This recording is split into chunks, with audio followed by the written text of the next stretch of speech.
Todd Dunn here with another video in my continuing series on chronic lymphocytic leukemia. This video is titled CLL Remission and Relapse, Depth of Remission and Progression-Free Survival. This video is a thought exercise that I've done to illustrate the relationship between depth of remission and the duration of progression-free survival. So, let's get started and define a few terms and then get into the results. Okay, I'm going to start with a couple of definitions. First off, I just want to remind you that if you have CLL, you have in essence two populations of B cells or B lymphocytes. These are normal B cells and CLL B cells. Now let's look at another term that I'm sure you've all heard, minimal residual disease, or MRD. This means that the number of B cells, or B lymphocytes, is within a normal range, but that some of the B cells can be shown to be CLL B cells. And finally, minimal residual disease negative, or MRD minus. This means that no CLL B cells were detected during testing. They tested 10,000 cells and didn't find any CLL B cells. B negativity means that less than 0.01% of your B cells are CLL B cells. Now, before I start talking about the modeling that I did to demonstrate the relationship between depth of remission and progression-free survival, I want to say a little bit about lymphocytes. When you get a complete blood count, or CBC, the number of lymphocytes is expressed as the absolute lymphocyte count, or ALC. So this is the absolute number of lymphocytes in 1 microliter of peripheral blood in the United States. In other places, they report it as the number of lymphocytes in a liter, and the number is consequently 1,000,000 times bigger. But we don't worry about that. I'm going to be using lymphocytes per microliter. However, there are 3 types of lymphocytes included in the absolute lymphocyte count. They are T lymphocytes, or T cells, and they make up about 70% of the lymphocytes. Then there are B lymphocytes, or B cells. They make up about 23% of lymphocytes, and those are the ones we're interested in for CLL, because CLL is a cancer of B lymphocytes, or B cells. And finally, there are NK, or natural killer cells, that only make up about 7% of lymphocytes. Now, a normal lymphocyte count for a healthy person ranges somewhere between about 1,000 and 3,000 per microliter. Of those lymphocytes, only about 230 to 690 are B lymphocytes. So a healthy person has a B cell count somewhere between 230 and 690. For the purposes of this presentation, I've decided to use the middle of the range, or an absolute lymphocyte count of 2,000, which means that the B lymphocyte count would typically be about 460. So that's my starting point for a normal B cell count, which will be used to define minimal residual disease. In order to illustrate the impact of depth of remission as expressed as minimal residual disease percentage, what I've done is 2 sets of models in which I used a standard exponential cell growth equation for an indolent variant of CLL and an aggressive variant of CLL. Each set of models includes 5 cases, ranging from a relatively shallow remission with an MRD percentage of 50%, which means that half of the B lymphocytes were CLL lymphocytes and half were normal.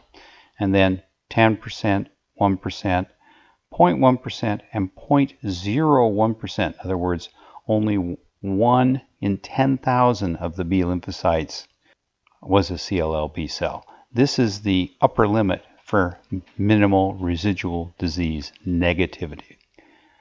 So what we're going to see in a little bit is the results of these models. For the indolent model, which might represent a person with a 13q deletion, I used a 2.5-year doubling time for the calculations. That is not a number that I just pulled out of the air. In fact, it is my doubling time, and I have a 13q deletion. And for the aggressive variant, I used a 1-year doubling time. That number was pretty much pulled out of the air, but it's a pretty good indication of what an aggressive version of CLL like 17p might look like. Okay, since I'm a scientist, I have to put the math in, so try not to fall asleep during this part. This is the cell growth equation that I use. This is a standard exponential cell growth equation that defines the kinetics of cell growth.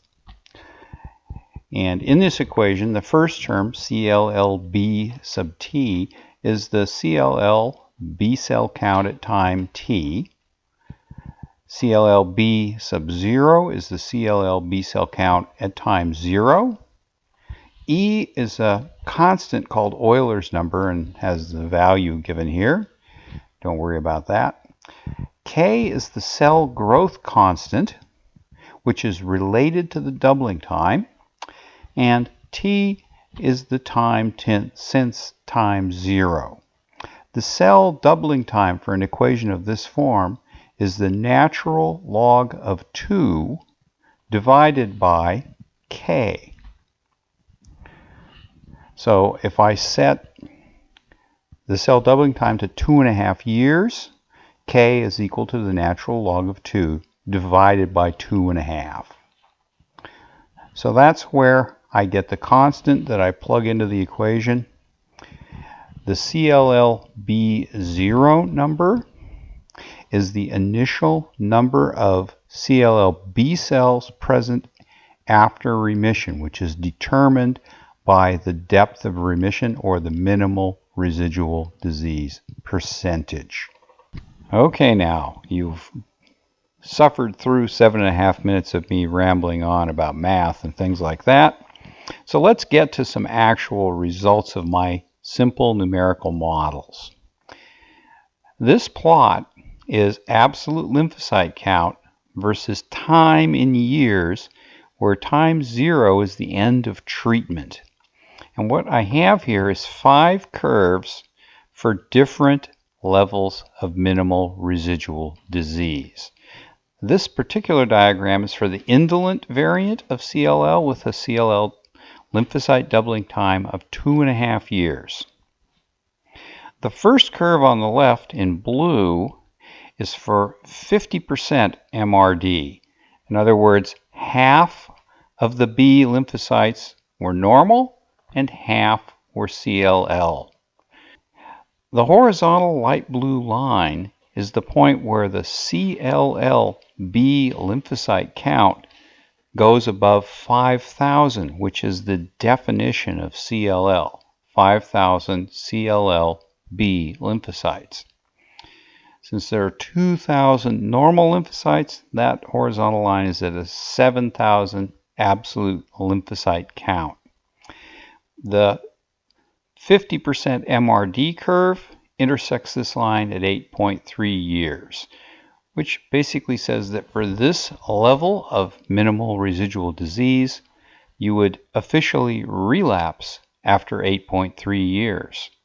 If we go down to 10% MRD, it takes 16.5 years, 1% MRD, 25 years, 0.1% MRD, 33 years, and if you're right at the upper limit of MRD negativity, even after 35 years, you have not relapsed. What this shows is that if you have an indolent variety of CLL, even if you don't get a particularly deep remission, you probably have a shot at a fairly long period before you relapse. As in my case of a 50% MRD remission, 8.5 years. If you're not particularly young, say you're like me, 66 years old, and you get down to 1% MRD, you might have a 25-year remission and be, for all intents and purposes, finished with CLL, because if you're my age, that would take you to 90 plus years old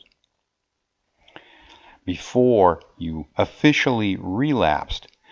These times here can be thought of as progression-free survival, because although your CLL B-cell population is growing, until it gets back up to 5,000 CLL B cells, you don't officially have CLL. So you can get quite long progression-free survivals if you get a reasonably deep remission and have an indolent variety of CLL. All right, here are the results for the more aggressive variant of CLL with a lymphocyte doubling time of 1 year. Again, absolute lymphocyte plotted against time and years after the end of treatment. The results are for different levels of minimal residual disease, ranging from 50% to 0.01%, which is again the upper level of minimal residual disease negativity. And the light blue line is the point at which you officially relapse because you have 5,000 CLL B lymphocytes in addition to your normal lymphocytes. As you can see, the time to relapse is a lot less for every case here than it was for the more indolent version of CLL. If you have a 50% MRD remission, you're going to relapse after only 3.3 years. And even if you get right to the top of MRD negativity, you would relapse after 16.5 years.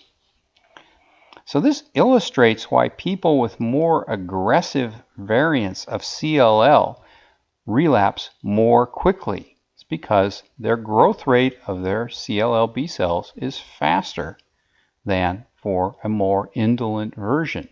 And if you had received an MRD of, say, 90%, in which